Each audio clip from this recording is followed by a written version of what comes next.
ప్రభునందు మాకు అత్యంత ప్రియులైన దేవుని ప్రజలందరికీ మన ప్రభువును రక్షకుడును మన కోసం ప్రాణం పెట్టి మరణాన్ని జయించి తిరిగి లేచిన యేసుక్రీస్తు ప్రభువారి ఉత్తమమైన నామం పేరిట హృదయపూర్వకంగా శుభాలు ప్రకటిస్తున్నాను.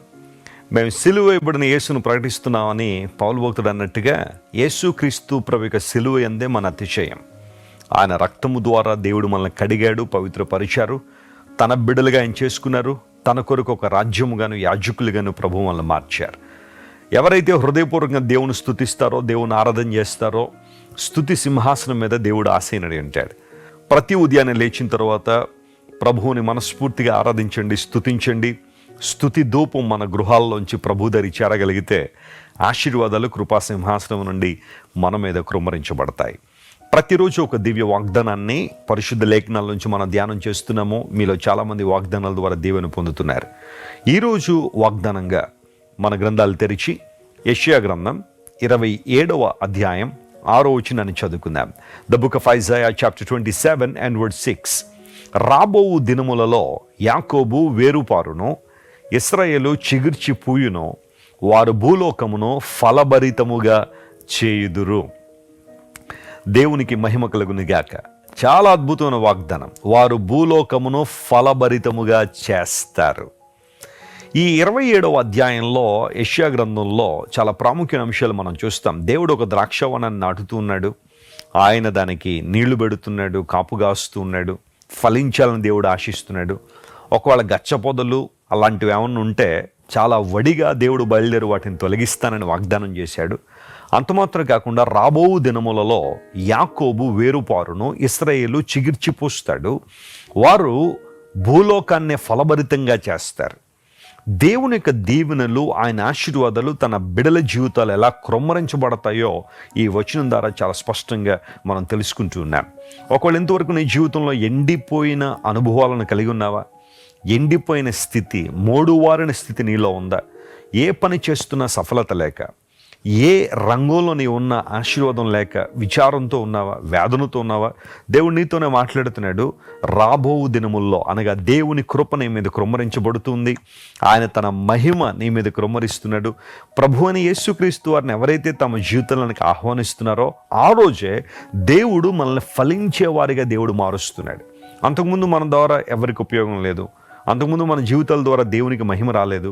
అంతకుముందు మన బ్రతుకుల ద్వారా సంఘానికి, సమాజానికి ఏ విధంగా ఉపయోగం లేదు. కానీ ప్రభువుకు మన జీవితాలు అప్పగించిన ఆ రోజున దేవదేవుడు తన అభిషేకంతో మనల్ని నింపారు కాబట్టి, తన ఆత్మతో మనల్ని నింపారు కాబట్టి ఇప్పుడు మనం ఫలభరితముగా ఉన్నాము.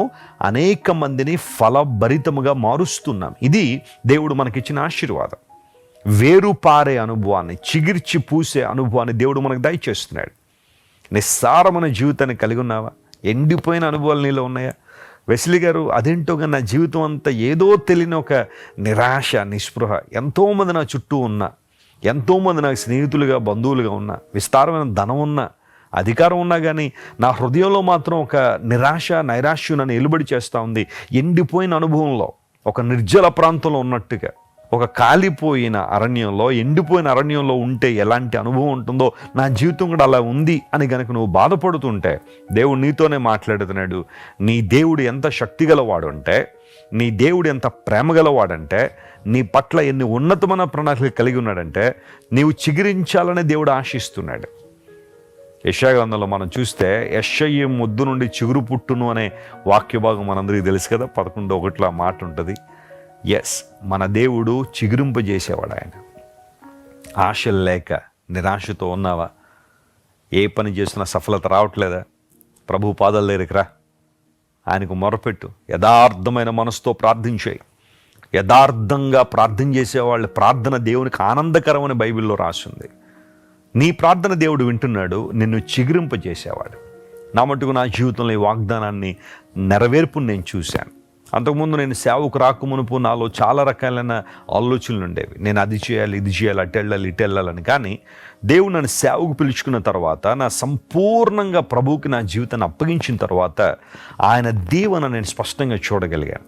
ఈ రోజున ప్రపంచవ్యాప్తంగా కోట్లాది మందికి దేవునికరంగా, ఆశీర్వాదకరంగా దేవుడు మా కుటుంబాన్ని నిలబెట్టారంటే ఆయన చిగురింపజేసే అనుభవాన్ని మా జీవితంలో తీసుకొచ్చారు. నిన్ను కూడా దేవుడు ఆశీర్వదిస్తాడు. నిన్ను కూడా దేవుడు నిలబెడతాడు. తన మహిమ కొరకు దేవుడు నిన్ను వాడుకుంటారు.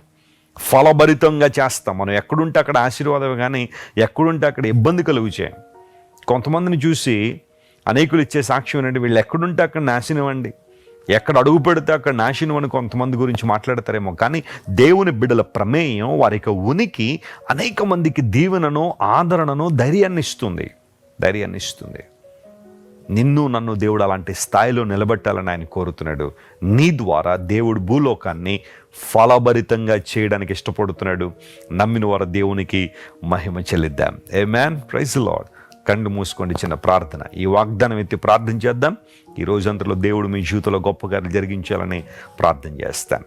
ప్రేమగల తండ్రి, ఒకప్పుడు మోడువారి ఎండిపోయిన మా బ్రతుకులను చిగురింపజేసే దేవుడు నీ గురించి స్తోత్రాలు. వేరుపారి చిగురిచి పూసే అనుభవం, తద్వారా భూలోకాన్ని ఫలభరితంగా చేసే అనుభవాన్ని మా జీవితంలో ఇస్తానని వాగ్దానం చేశావు. ఈ వాగ్దానం ఈరోజు ఈ వాగ్దాన సందేశాన్ని వింటున్న ప్రతి ఒక్కరి జీవితంలో మీరు నెరవేర్చండి. ఒకప్పుడు మా ఉనికి అనేక మందికి ఇబ్బందిని, అనేక మందికి నాయన దుఃఖాన్ని, అనేక మందికి అధైర్యాన్ని కలిగించిందేమో, కానీ నిన్ను అంగీకరించాం గనక, నిన్ను ప్రభువ ఆశ్రయించాం గనక మా ఉనికి, మా ప్రమేయము, మా యొక్క పనులు అనేక మందికి దీవెనకరంగా ఉన్నట్లుగా మీరే సహాయం చేయండి. భూలోకానికి నీ బిడ్డలు ఆశీర్వాదకరంగా ఉండాలని మీరు కోరుతున్నారు కనుక నీ స్తోత్రాలు చెల్లిస్తూ, ఎవరైతే అనారోగ్యంతో ఉన్నారో స్వస్థ ఇవ్వండి, వేదనలో ఉన్న వారికి చేయుతనివ్వండి, ఆర్థికంగా చితికిపోయిన వారు లేవనెత్తండి, మహిమతో నింపి అద్భుతాలు చేయమని కోరుకుంటూ యేసుక్రీస్తు వారి ఉన్నతమైన నామం పేరిట అడిగి వేడుకొనిచున్నాం తండ్రి. Amen. God bless you dear friends. Have a wonderful day. మీరు ఇంతవరకు విన్న దైవ సందేశం మరియు దేవుని సేవకులు చేసిన ప్రార్థన మీకు ఆశీర్వాదకరముగా ఉన్నదని విశ్వసించుచున్నాము. ఈ సందేశాన్ని మీ స్నేహితులకు, బంధువులకు షేర్ చేయండి. మీకు ఏదైనా ప్రార్థన అవసరత ఉన్నచో మా ఫోన్ నంబర్లకు కాల్ చేయండి. దేవుడు మిమ్మల్ని ప్రేరేపిస్తే విశ్వాసంతో సాగుచున్న ఈ పరిచర్యను ప్రోత్సహించండి. మరిన్ని వర్తమానాలు, పాటలు వినుటకు జాన్ వెస్లీ మినిస్ట్రీస్ అను మా యూట్యూబ్ ఛానల్ను సబ్స్క్రైబ్ చేసుకొనండి. ప్రభువైన యేసుక్రీస్తు కృప మీకు తోడైండును గాక.